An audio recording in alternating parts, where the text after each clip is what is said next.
Keen, and we are two brown chicks changing the face of therapy on both Both sides sides of of the the couch. couch. You are joining between sessions, and we are excited to be back in the swing of things. We have a guest.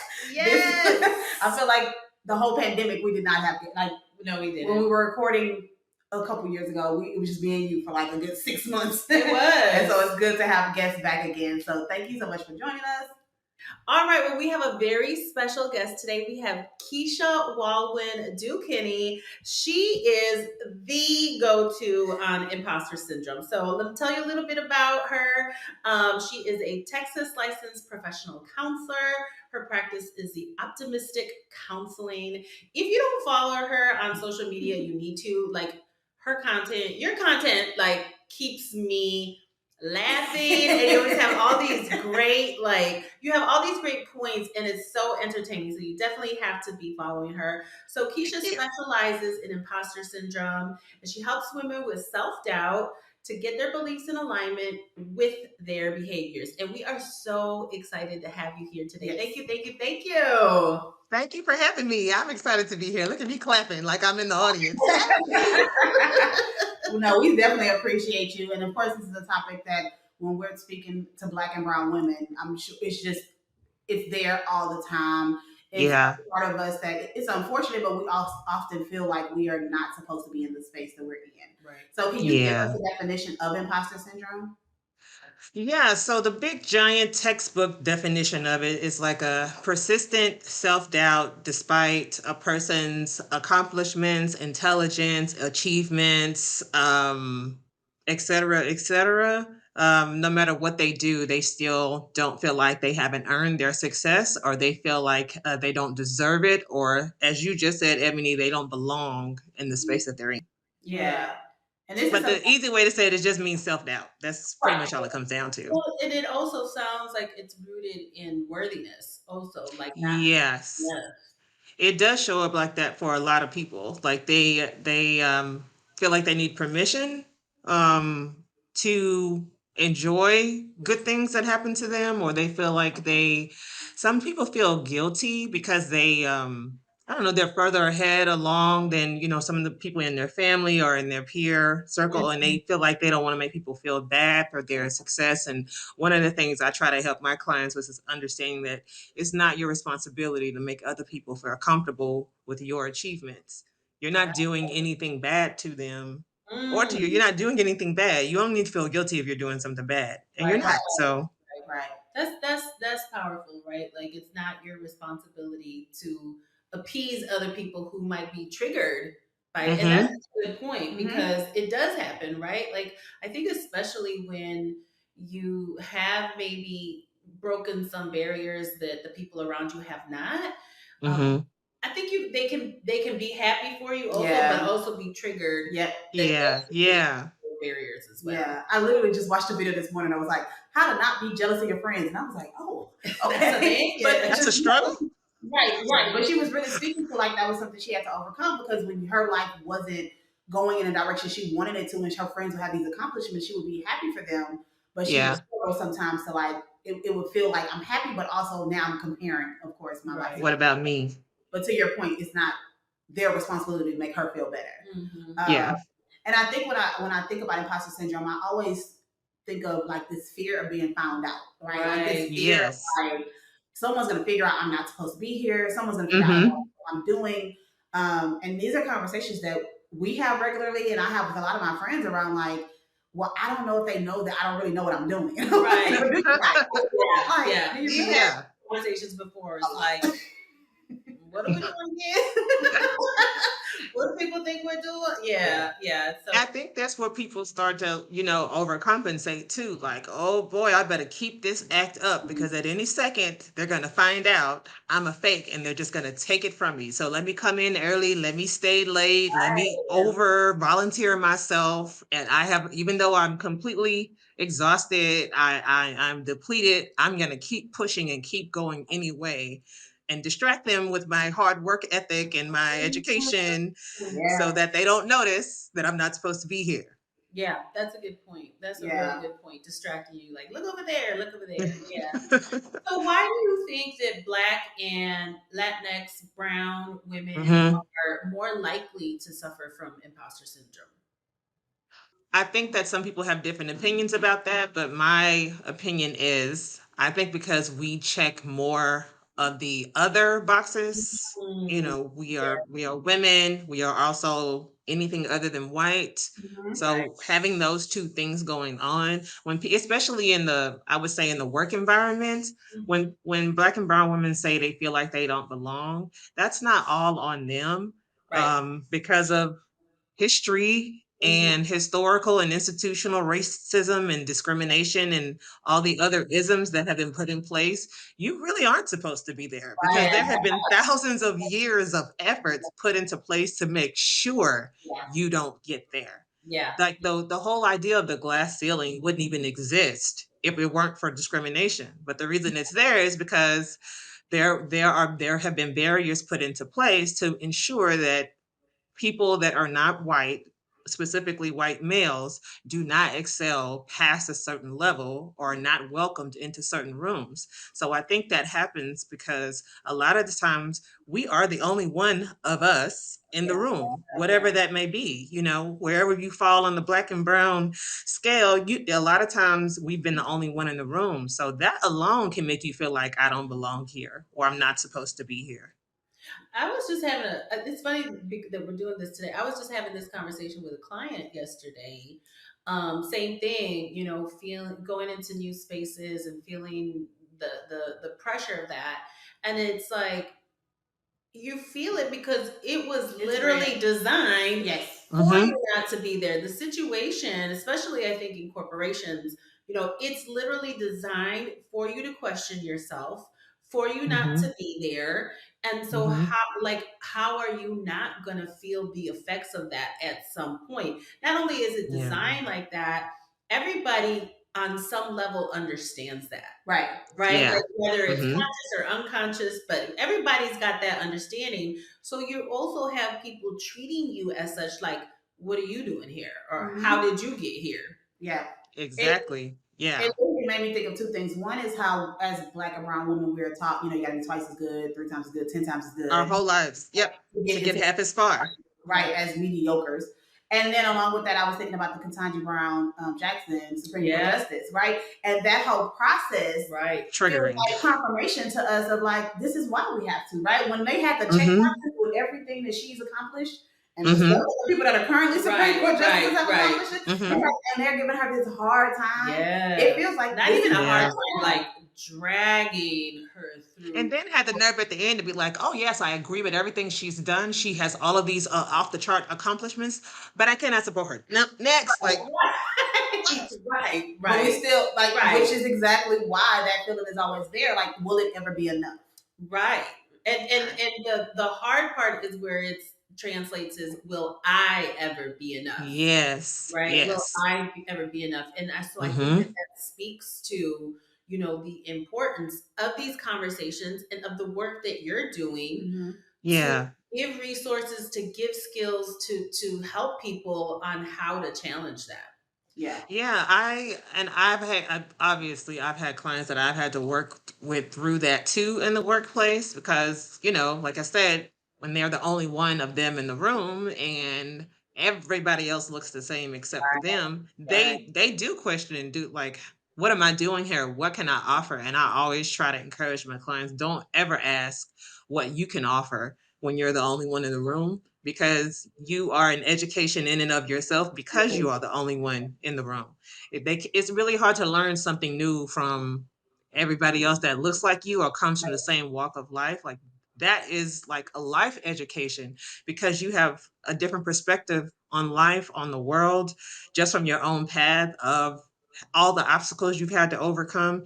You are supposed to be here and you probably have worked twice as hard than the Right. people in this Right. room Right. just to make it here at this point. Right. So you don't underestimate yourself because you'd be surprised at just how much you have to offer if you really sat down and talk to these people. You probably know a little bit more than some of them, even though Right. they're in higher positions than you.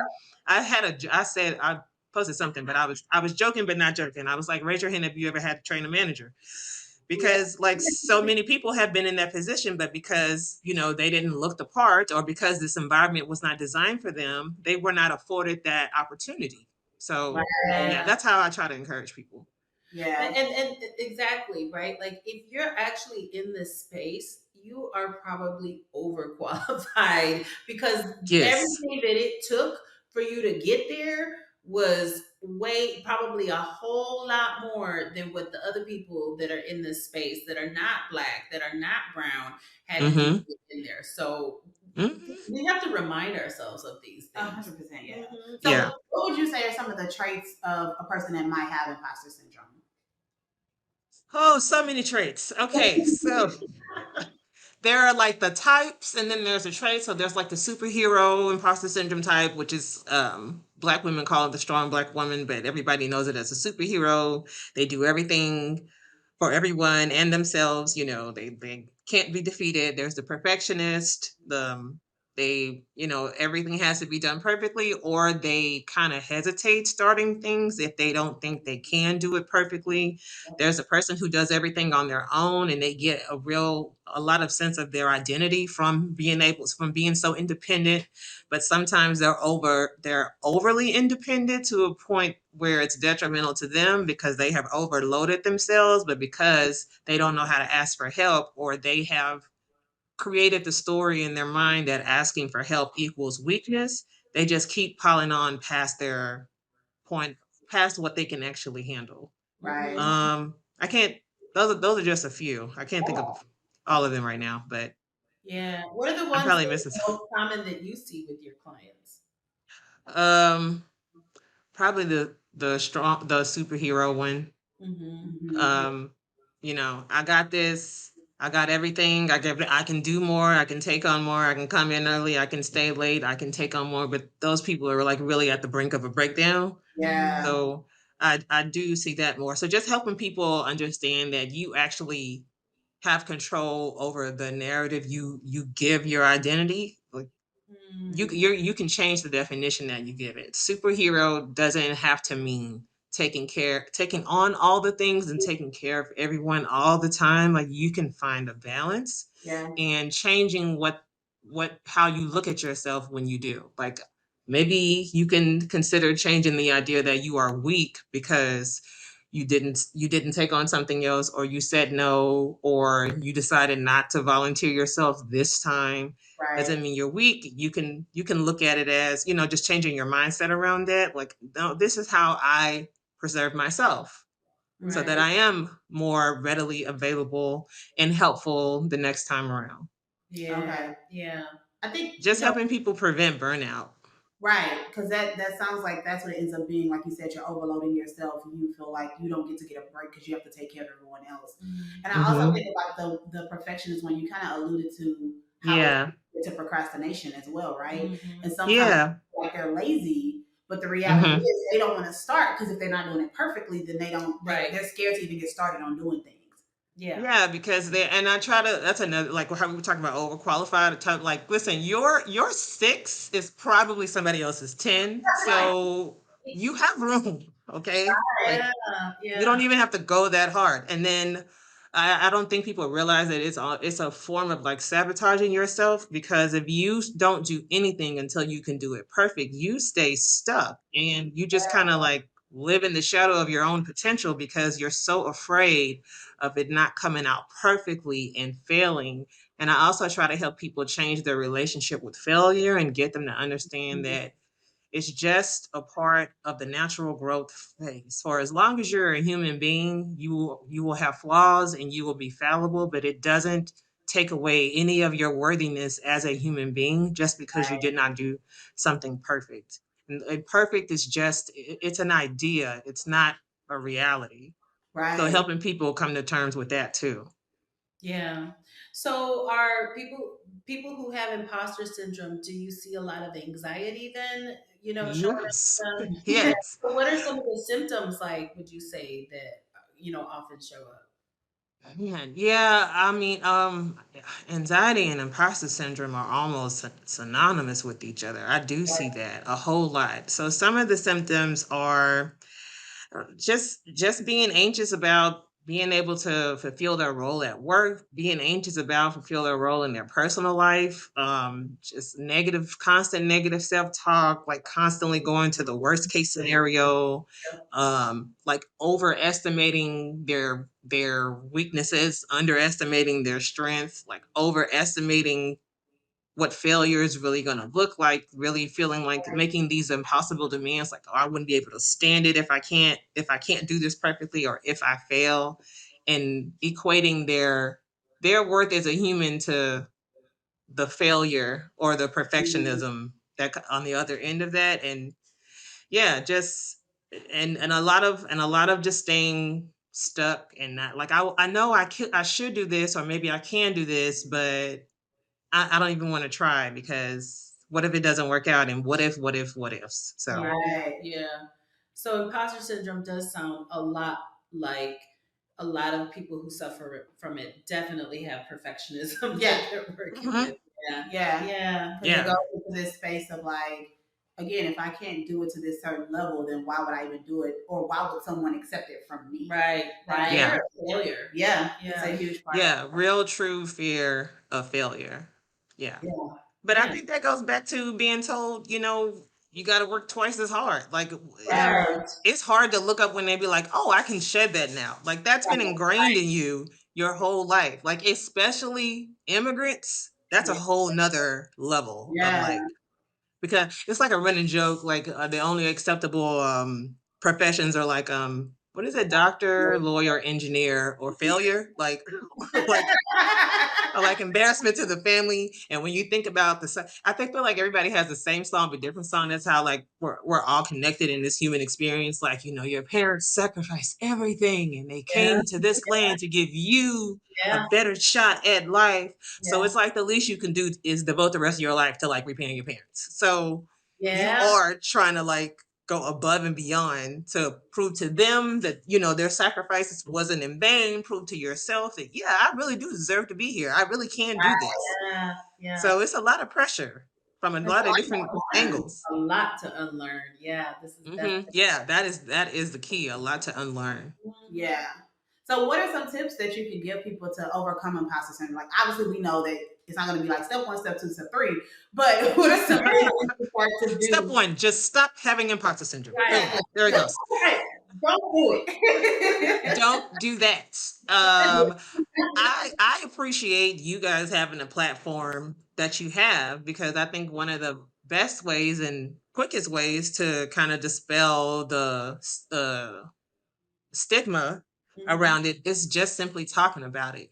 Talking Mm, about the fact that you have imposter syndrome, that you struggle with perfectionism and struggle with being overly independent, not knowing how to ask for help or set boundaries, or being afraid to ask for help. Just talking about this with other people that go through the same thing or similar experiences, that helps you feel like you're not alone, which right. helps you feel like you're not a weirdo, and this is actually a normal thing that normal people go through. 70% of all adults have imposter syndrome, and they are usually people that are extremely intelligent, Ah.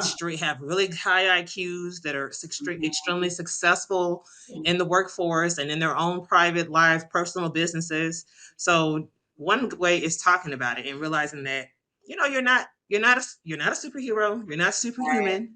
This is Yeah. a normal thing, and just trying to, I guess another way is trying to be mindful of, just pay attention when you feel like it's coming up, like allow yourself to feel the anxiety that comes with it. Mhm. Don't beat, I try to tell people, like, don't beat yourself up. It's such a waste of time. And it doesn't really help you I don't know, get to where you're trying to go next. It kind of like stalls you. Yeah. So it's like, give yourself grace, but then try to figure out, what you can do about it. Mm. Yeah. What part is within your control and what part isn't. Right. And try to get clear on that. And ultimately, if you go through all those things and you still need help, that's why these Black and brown therapists are around. Talk to somebody who looks like you, who understands your experience as a Black or brown woman, in this world of the double minority. So, you Yeah, know, yeah, yeah. there's help available to you. So really is it's about understanding you're not alone. Yes. And Mm-hmm. a lot of people, the majority of people who are achievers, right? On some Yeah. level, and then because we're so used to having to work hard, work hard, work hard, work hard. So what Yeah, we're feeling is typical for a lot of folks. Yeah. And absolutely. then really kind of challenging what our thoughts are. Like, how do we learn to be kind to ourselves? How do we learn to give Mm-hmm. ourselves grace? And then continuing these conversations. And of course, therapy with, therapists as dope as you. So yeah, well, that kind of leads us into the next Yes. question, which is Mm-hmm. why is therapy dope? I mean, look at us. Have you guys not enjoyed this entire conversation? That's why. I feel like therapy is like a sacred, safe space for you to get all of the things out, the good, the bad, the ugly, the disorganized, the confusing. It's a I like to call it a judge-free zone. You get a perspective and an expertise for someone who has an unbiased opinion of you, and they're not going to tell you what to do, but they are there to help you, like really hold your hand from your journey from your before to after, how they say like the glow up. It's like a mental glow up, basically, is what you get. Um, Okay, I'm gonna stop because I'm gonna keep going on and on. But yes, in conclusion, therapy is dope because it elevates you mentally and it helps you be the best version of yourself that you can be, so that you can be a better version of yourself to people you love around you. I love Yeah. that. I love Yeah. that. Yes. So tell us, why are you a dope therapist? Because Well, no, I'm just kidding. Kind of what I said before. Like I really like working with women from our community because it's my community. So and I know as someone from our community that we are an underserved population. So I feel like, back to what you guys mission is to be the representation of, in this space, that we are here, we are available. You can talk to someone who looks like you, that you don't have to explain your culture to first, and yeah, on top of digging into your mental health issues that you came to therapy for. And I really honestly just feel honored anytime somebody chooses to work with me to help them through that very vulnerable journey, because that's a side of themselves that not a lot of people get to see. But right. Right. we are privileged to work with them in that space, and we get to see them. Like, it's so rewarding. Like, you have a new client and you see the potential in them. You know where they can go. You know where they can be, and when they finally get to the end and they see it too, it's like it's just a really satisfying experience to get there. It's like, see, I knew I was what you were. Yeah. When you first came and you was like, "What?" And now look at you. Yeah. Look at Yeah. the growth. That's Yeah, right. so it's just that feeling never gets old. I love it. Yeah. Yes.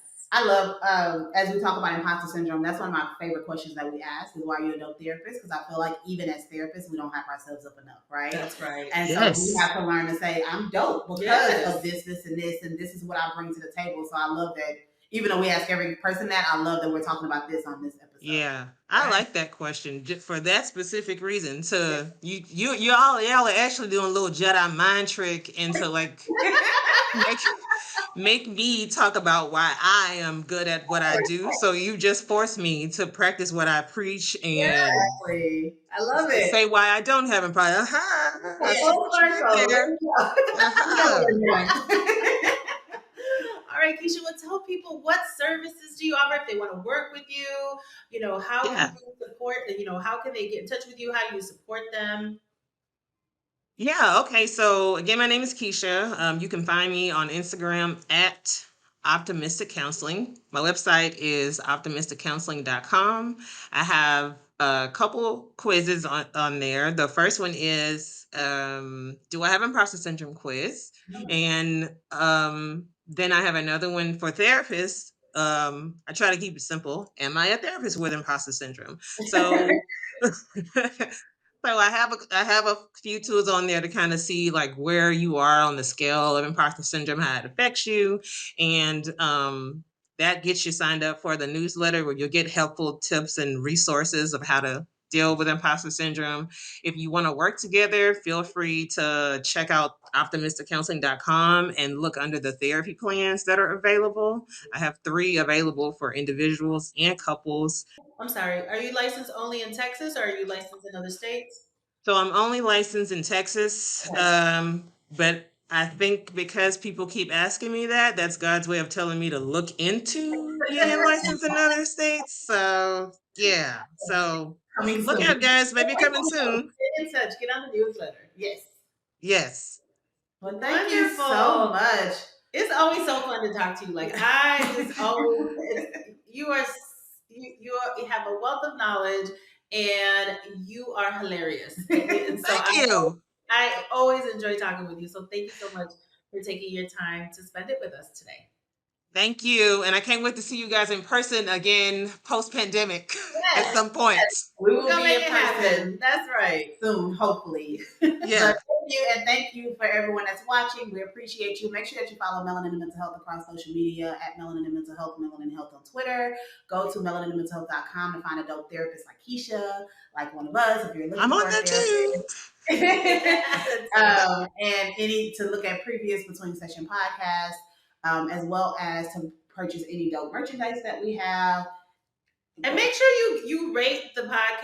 Yes. You know, give us those great ratings. And if you don't love Sponsorship it, us, please. Sponsorships. We need those ratings. Okay. Thumbs up. yes. And if you Share with a friend. that's right. And Yes. if you share this with a friend who you think may have imposter syndrome or that you all have been talking about it. And if you have any show suggestions, if there's something that you all want us to talk about, please send us your questions, send us your suggestions, and we appreciate you. Yes. So we will talk to y'all next time. Bye. Bye. Bye. Thanks for having me.